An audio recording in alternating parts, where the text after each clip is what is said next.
judge peered through a virtual reality headset. These people are coming into his space, right? And he's backing up. And he's backing so up. as not to be injured like his wife.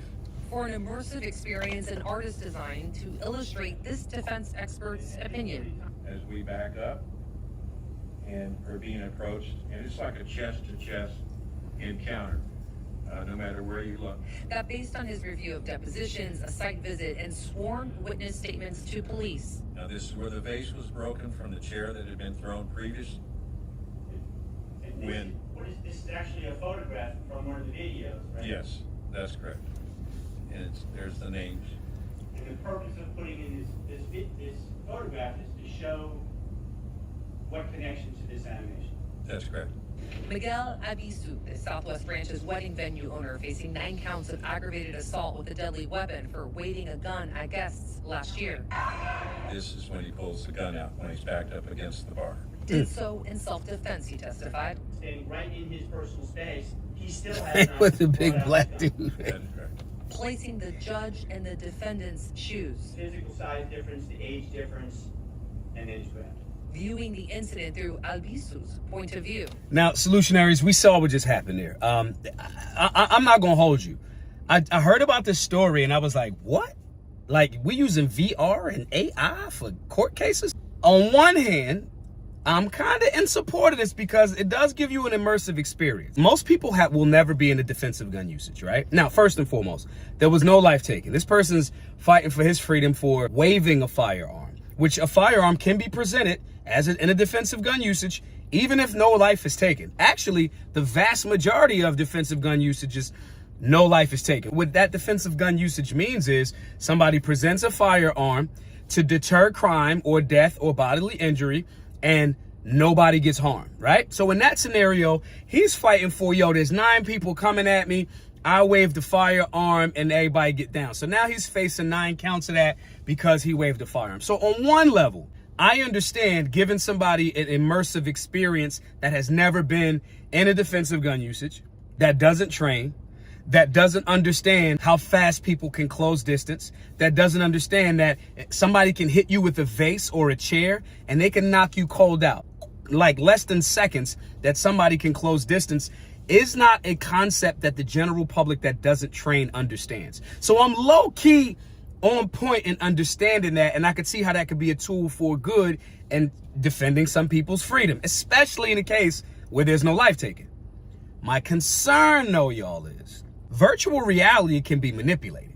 I think this could be something that could be a useful tool, but if we're using this tool when there's other regular real-time video cameras available, and like, no, just use the VR, right? I think that there's a potential for some sort of manipulation there. I am not a fan of all of the AI, and I mean, obviously we can use it. You know, you got ChatGPT, you got all of this other stuff. There's ways to use those tools for our benefit and technology to advance us forward. But things that may be able to be manipulated a certain way, we should always be questioning.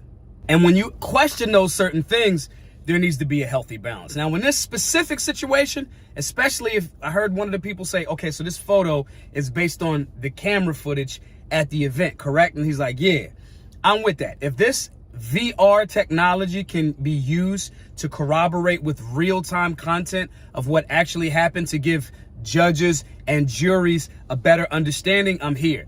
But we gotta make sure that we questioning that and going, hey, can this be manipulated, or are we relying on this too heavily in a space because we just don't have all of the other data? And instead of locking somebody up that may be innocent, we throwing this out there, and you know, we might be kind of doing a disservice. So we got to make sure that we're pushing back against that. Again, the biggest way to present against a lot of this is if the general public, including the jury pool, understands civics, the Second Amendment, their local laws as it relates to defensive gun usages. That's why we have this class over at Solutionary University. Understanding imminent threat. The person that's in it, could he have recognized that a little bit earlier before he had to clear his garment and firearm?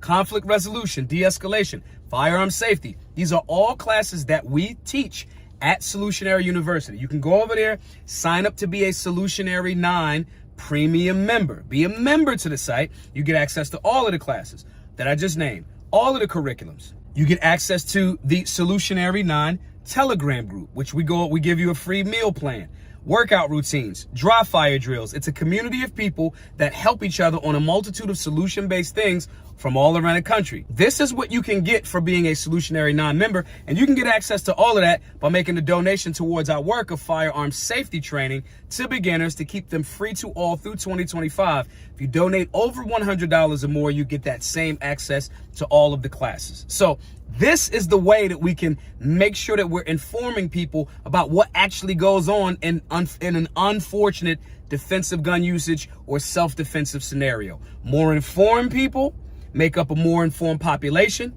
and more informed populations are more informed jurors. And this is how we respect the Second Amendment, cut down on crime while defending freedom.